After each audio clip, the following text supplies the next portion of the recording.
2026 മെയ്യിൽ നടക്കാൻ പോകുന്ന അസംബ്ലി തെരഞ്ഞെടുപ്പ്, ആ തെരഞ്ഞെടുപ്പിലൊക്കെ എങ്ങനെയാണ് CPIM-നെയും ഇടതുപക്ഷ പ്രസ്ഥാനത്തെയും പരാജയപ്പെടുത്തേണ്ടത് എന്ന ആലോചനയിലൂടെ എല്ലാ തീവ്ര വലതുപക്ഷ വർഗീയ മതരാഷ്ട്ര സംഘടനകളെയും ചേർത്ത് ജമാഅത്ത് ഇസ്ലാമിന്റെയും SDP-യുടെയും കൃത്യമായ തടങ്കൽ പാളയത്തിലാണ് യഥാർത്ഥത്തിൽ ഇന്ന് മുസ്ലിം ലീഗ് ഉള്ളത് നമുക്കറിയാം. അതിന്റെ ഗുണഭോക്താവാണ് കോൺഗ്രസ് എന്ന് നമുക്കറിയാം. കോൺഗ്രസും ലീഗും ജമാഅത്തെ ഇസ്ലാമിയും അതുപോലെ തന്നെ SDP ഉൾപ്പെടെയുള്ള പിന്തിരിപ്പന്മാരെല്ലാം ഒരു ഭാഗത്ത് യോജിക്കുകയാണ്. RSSനെ സ്വാധീനിക്കാൻ സാധിക്കുന്ന മേഖലയിൽ അവരുമായിട്ട് ചേരുകയാണ്. ക്രിസ്ത്യൻ മേഖലയിൽ ക്രിസ്ത്യൻ ജനവിഭാഗങ്ങളും മുസ്ലിം ജനവിഭാഗങ്ങളും തമ്മിൽ സംഘർഷത്തിന് വേണ്ടി കാസ സംഘടിപ്പിച്ചുകൊണ്ടിരിക്കുകയാണ്. RSS ആണ് അതിന്റെ പിന്നിൽ പ്രവർത്തിക്കുന്നത്.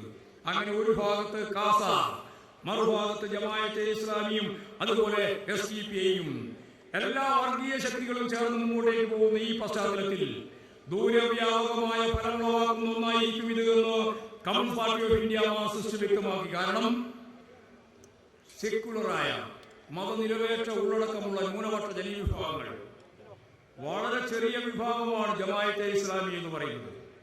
വളരെ ചെറിയ വിഭാഗമാണ് തീവ്രവാദ ശക്തിയായിട്ട് നിലകൊള്ളുന്ന SDP എന്ന് പറയുന്നത്. പക്ഷെ അവരുടെ ആശയ തടങ്കലിലാണ് ലീഗുള്ളത്.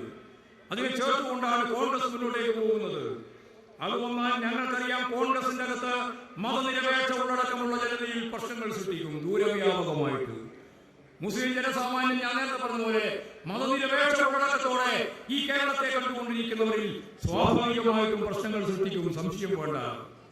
ഇങ്ങനെ ദൂരവ്യാപകമായ ഫലമുണ്ടായാൽ എന്തേ ഞങ്ങൾ ഇവരുമായി ചേർന്നാൽ എന്ന് മുസ്ലിം ലീഗ് നേതൃത്വം ചോദിക്കുന്ന പ്രത്യേക സാഹചര്യത്തിലാണ് നമ്മൾ ഈ കേരളത്തിലുള്ളത്. അതുകൊണ്ട് ഞാൻ സുദീർഘമായി പ്രസംഗിക്കാൻ ഉദ്ദേശിക്കുന്നില്ല.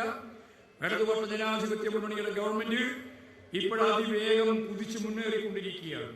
കേന്ദ്ര ഗവൺമെന്റ് നമുക്കറിയുന്നത് പോലെ സാമ്പത്തിക പ്രതിരോധത്തിന്റെ ഭാഗമായിട്ട് ഈ കേരളത്തെ ഞെക്കിക്കൊല്ലാനാണ് ശ്രമം.